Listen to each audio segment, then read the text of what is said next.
प्यार बांटने से प्यार बढ़ता है हेलो प्यारे बच्चों, मैं आपका अमन सर अरविंद एकेडमी से जो एसएसटी पढ़ाते हैं। ठीक है, तो आज हम आपको एक नया चैप्टर पढ़ाएंगे, पावर शेयरिंग, जो सिविक्स का पहला चैप्टर है। और ये एक आपके एग्जाम के पॉइंट ऑफ व्यू से बहुत इंपॉर्टेंट चैप्टर है। यहाँ से एक क्वेश्चन आपका जो है बनता ही बनता है, जो 3 मार्क्स का क्वेश्चन हो जाता है आपका एक। तो सबसे पहले जो चैप्टर का नाम क्या है, पावर शेयरिंग।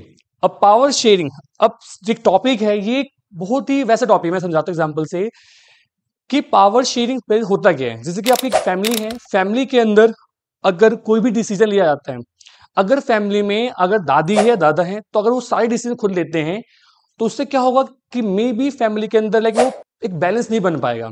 कि अगर सारी पावर जो है एक फ्यू पीपल डिसाइड कर रहा है क्या करना चाहिए क्या नहीं करना चाहिए, तो it's may be conflict create हो सकता है। ठीक है, या कोई स्कूल हो, कहीं भी कोई भी ऑर्गेनाइजेशन हो, तो अगर प्रॉपर उसको रन करना है तो आपको पावर डिस्ट्रीब्यूट करना पड़ेगा।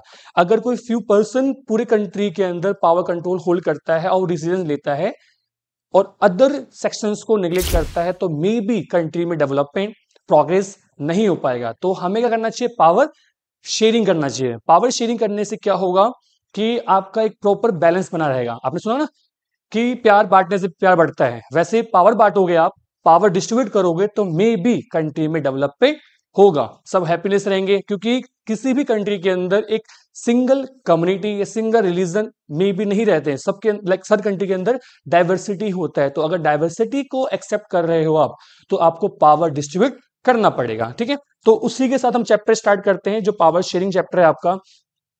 इस चैप्टर में जो आपको पढ़ना है, ठीक है, इस चैप्टर में जो आपको पढ़ना है, पावर शेयरिंग क्या होता है सबसे पहले, जिसमें 2 एग्जांपल दिए हुए हैं, बेल्जियम और श्रीलंका। कि एक कंट्री एक ऐसी है जिसने पावर शेयरिंग करके कंट्री में डेवलपमेंट किया, एक पीसफुली कंट्री बना, और एक कंट्री ऐसी है जिसने पावर शेयर न करते हुए कंट्री को एक बैकवर्ड ले गया, डेवलपमेंट के नाम पे कुछ नहीं हो रहा है, कंट्री में सिविल वॉर हो रहा है। तो 2 एग्जाम्पल से समझिए पावर क्यों इंपॉर्टेंट है। ठीक है, और उसके बाद कि इस जो चैप्टर के अंदर जो पावर शेयरिंग इंपॉर्टेंट कैसे है, कैसे बेल्जियम एक कंट्री है जहां पे डाइवर्सिटी है, जहां पे एक अलग अलग ग्रुप्स रहते हैं, उन्होंने कैसे अपने आप को एक सेटल किया, जो कंट्री डेवलपमेंट हुआ।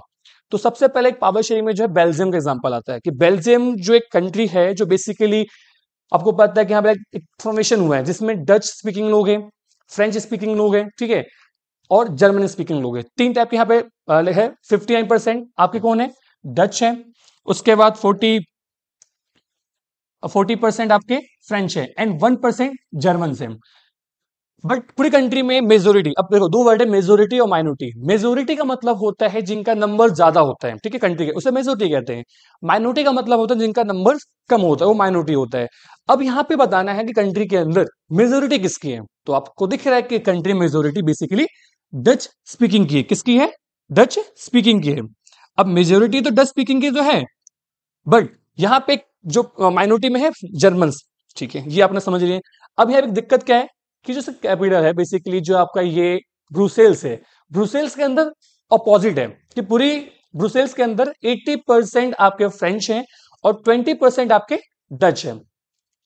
ठीक है, अब इससे क्या हो गया कि कंट्री में तो मेजोरिटी डच की है, पर ब्रुसेल्स के अंदर मेजोरिटी फ्रेंच की है, और जर्मन जो बेचारे 1% कंट्री के अंदर है।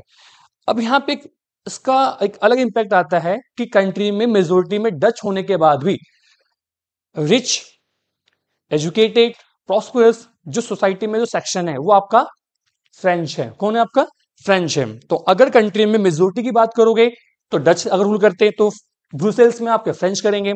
तो कोई भी कंट्री में एक बेसिकली प्रॉपर बैलेंस क्रिएट नहीं हो पा रहा है।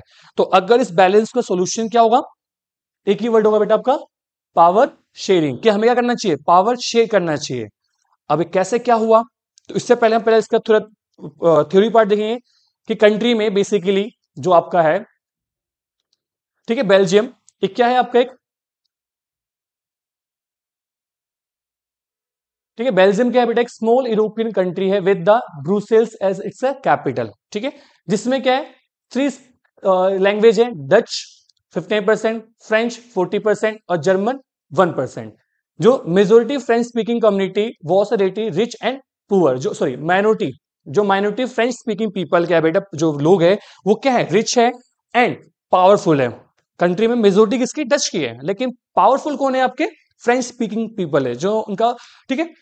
अब यहां पे, अब ब्रुसेल्स जो कैपिटल सिटी है, कैपिटल में दिक्कत क्या, प्रॉब्लम कुछ ही नहीं, यहाँ पे 80% जो पूरी कंट्री के अंदर जो डच स्पीकिंग पॉपुलेशन मेजोरिटी में है उसका अपोजिट कितने परसेंट है, ओनली 20% डच है और 80% आपके फ्रेंच हैं।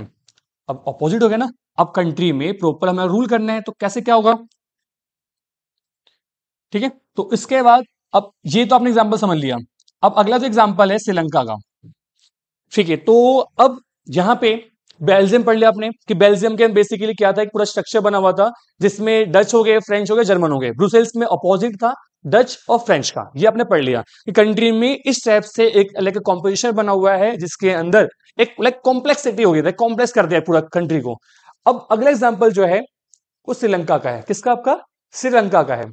अब श्रीलंका में क्या दिक्कत थी, बेसिकली श्रीलंका में जो आपकी कैपिटल क्या आपकी कोलंबो है, ठीक है, कोलंबो क्या आपकी यहाँ पे कैपिटल हो गया आपकी। उसके बाद श्रीलंका में भी क्या लैंग्वेज का जो एक था जिसके अंदर 74% स्पीकिंग सिंघालास एंड 18% स्पीकिंग तमिल्स, मतलब कंट्री मेजोरिटी कौन है आपके, सिंघालास है, और माइनॉरिटी में कौन है, श्रीलंका तमिल्स है, ठीक है, जो तमिल्स बेसिकली बोलते हैं। तो Sinhalese is official language of the Sri Lanka. अब देखो यहाँ पे देखिए ना कि मेजोरिटी की पावर दिखाना चाहते हैं, तो श्रीलंका में सिंघालास को ऑफिशियल लैंग्वेज ऑफिशियली इंप्लीमेंट कर दिया कि कंट्री में ऑफिशियल लैंग्वेज क्या आपका सिंघालास है, मतलब यहाँ पे मेजोरिटी का डोमिनेशन आपको दिख रहा है, ठीक है। अब यहीं पे एक आपका वर्ड आएगा मेजोरिटेरिज्म, ठीक है, जो आइडियोलॉजी है बेसिकली कंट्री में मेजोरिटी की जो पावर होती है। तो श्रीलंका इंडिपेंडेंस कब हुआ है, 1948 के अंदर, ठीक है, आफ्टर द इंडिया इंडिपेंडेंस 1947। उसके बाद सिंघालास कम्युनिटी डोमिनेटेड द गवर्नमेंट, कि गवर्नमेंट किसका डोमिनेशन है, सिंघालास गवर्नमेंट के अंदर सिंघालास का डोमिनेशन है। उसके बाद the state shell protect and the forest, किसको, बौद्धिज्म जो रिलीजन है उसको ये लोग प्रोटेक्ट करते हैं और उसको बढ़ा रहे हैं। एंड पोल्टोनेशन में तमिल एलम, अभी तमिल एलम क्या है सुनना, जब सिंघालास ने पूरी कंट्री के अंदर डोमिनेशन स्टैब्लिश किया, ठीक है, और तमिल्स को सिंघालास ने कुछ भी बेनिफिट नहीं दिया, मतलब कंट्री के अंदर जॉब हो, स्कूल्स के अंदर एडमिशन हो, कॉलेज के अंदर एडमिशन हो, पॉलिसीज के अंदर बेनिफिट देना हो, वो सभी बेनिफिट बेसिकली आपको सिंघालास को प्रोवाइड की जा रही थी।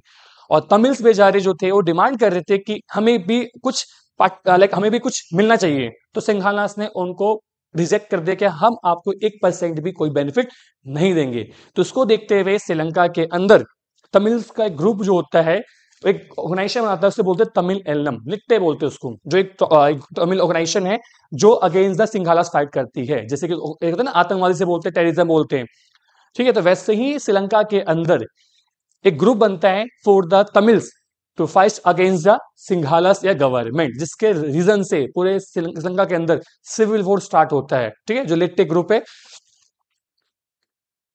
ठीक है। तो आपने पढ़ लिया कि लाइक सिंघालास ऑफिशियल लैंग्वेज हो गया, प्रोटेक्ट करते बुद्धिज्म को श्रीलंका, ठीक है।